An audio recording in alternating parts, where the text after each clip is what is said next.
کوئی دور کی بھی نسبت نہیں۔ اب میں اس مختصر ذکر کے بعد ایٹامک انرجی اور اس کا پس منظر آپ کے سامنے پیش کرتا ہوں۔ سب سے پہلی بات تو یہ ہے کہ یہ جو سہرا بھٹو صاحب کے سر پہ باندھا جا رہا ہے یہ سراسر جھوٹ ہے۔ اس کا سہرا اگر کسی پاکستانی سیاستدان کے سر بننا چاہیے تو وہ ایوب خان ہے۔ جنرل ایوب خان سے ہی ایٹامک انرجی کے کمیشن کا آغاز ہوا ہے، اور عجیب بات ہے کہ گوہر ایوب صاحب خود اپنے باپ کی خدمات کا اعتراف کرتے ہوئے ڈرتے ہیں،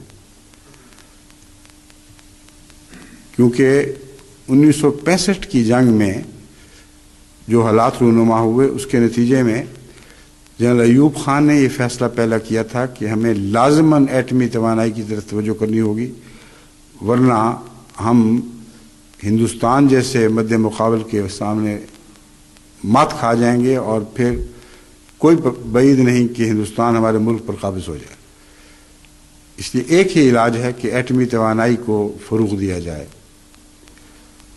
ایوب خان کی نظر انتخاب جس سائنسدان پر پڑی جس پر آپ کو کامل اعتماد تھا وہ ڈاکٹر عبدالسلام تھے۔